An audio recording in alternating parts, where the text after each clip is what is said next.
Hey guys, how's it going? Welcome back to the Time Bomb channel, of course, with myself, the Bombardier. I hope everything is good with you guys out there in YouTube world. Got a couple of slightly older Seikos in for a quick overview today.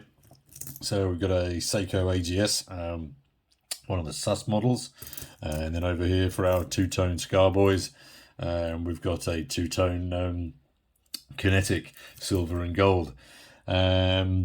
I do remember when Seiko first started advertising their Kinetics.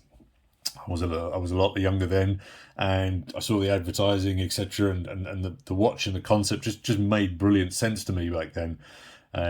However, I think over time I've gone off them just in a little bit because you kind of need to wear these things all the time, or alternatively have a charger.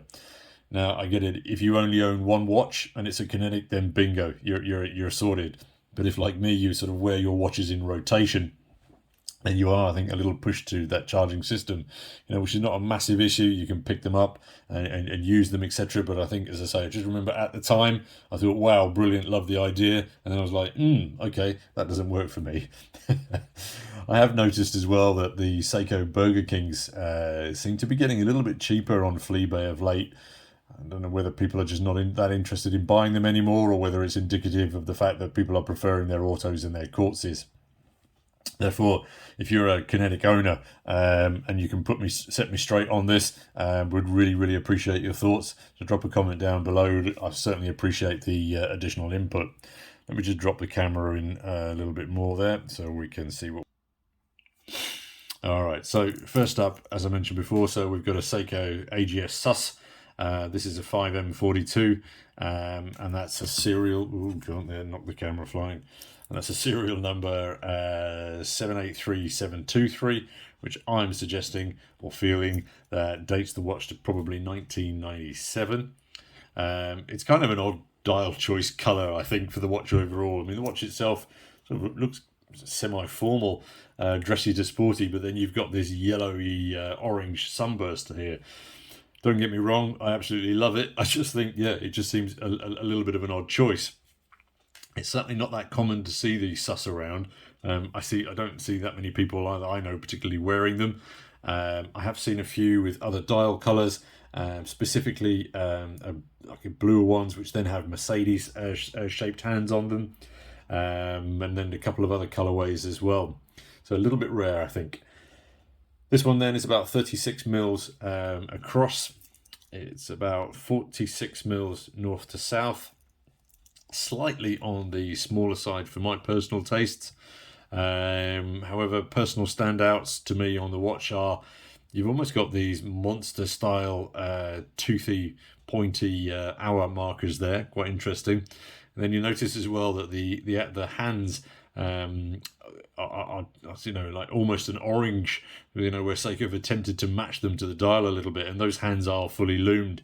As you can see here, they really do pop very positively, and it is of course then just the hands that are loomed. But again, just an interesting choice to see. Another aspect that I like about it is the crown guards that really stick out very dominantly to protect those two pushers here, crown and pusher. Very well formed, shaped out on that right hand side. It doesn't imbalance the symmetry of the watch too much.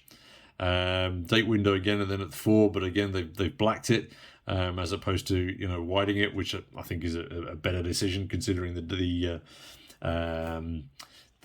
dial color.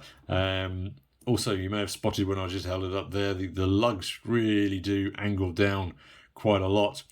So yeah, you've got a very positive dip underneath there, sitting on wrist.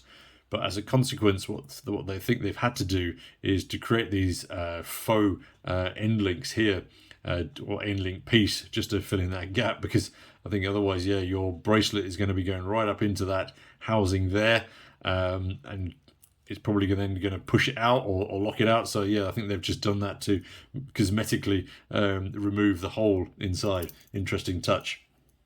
The finishing on the bracelet is when my friend passed this over, he said, "Here, can you review this?"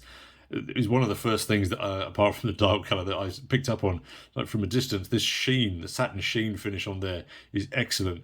It's held up so well over the years, and of course, frustratingly, let down by our buddies at SEIKO with a lovely press clasp. They could just spend a couple of bucks extra on giving us something better there. That would be fantastic. But yeah, very interesting watch. If they made them a little bit bigger, I'd buy 10 of them. Contrast this Orangi Boom. Then we've got our SEIKO KINETIC, and so this one being a 5M62, and that's a serial 652059, which according to websites then dates it probably from around 2006. I think, yeah, as we can see, it's a slightly dressier piece. It comes in at a very similar size, those 36 mils across, but even smaller, 42 north to south. On dial then we've got minimal Romans at the 12 and the 6. And that white date wheel. I know it's tough to find a silver one, but just imagine the watch without it. Just so much more symmetrical and cleaner. But anyway, again, just my issues. The dial again is an equal winner. He's got this winning sheen, I think, on that silvery grey silver, almost a golden grey tint to it. Very nice. Minimalistic hands as well, just little pointy slivers. Very clever. I'm not overly keen on these golden tresses threading their way through a bracelet. Yeah, I just feel I should be wearing shoulder pads if I'm wearing a watch, that looks like this. I've never really liked that in that aspect on watches. We've then got butterfly on the bottom and another press clasp. I don't know why they do this. Saving money, I guess. Then, of course, both of these then feature up at the two the power buttons. So if you depress these, hold and depress for a couple of seconds, it then just gives you an indication of your charge. Okay. So again, see what the charge is on this one. So press and hold just for a couple of seconds. So yeah, as I say, really nice little useful tool. So I'm guessing that's around half. And then, yeah, it just takes a second just for the, I pressed it too many times. Just takes a second for the watch to pick itself up again, and then get that second hand running.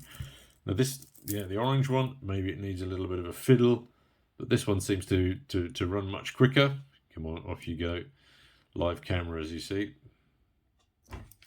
Give them a shake, see if maybe they're running out of energy here. Come on, wakey.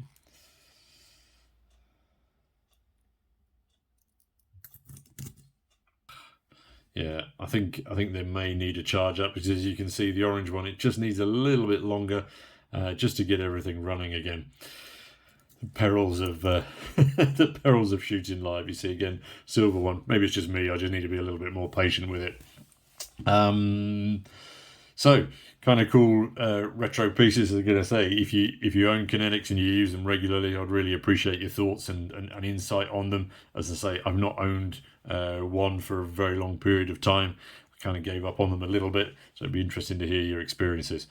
Let us know which one you prefer also. I mean, the Outspan automatically wins it for me, but that's a wrap. And yeah, thanks as always for your time and for your view. And of course, until the next video, this is your host of Bombardier, signing off. Cheers, guys.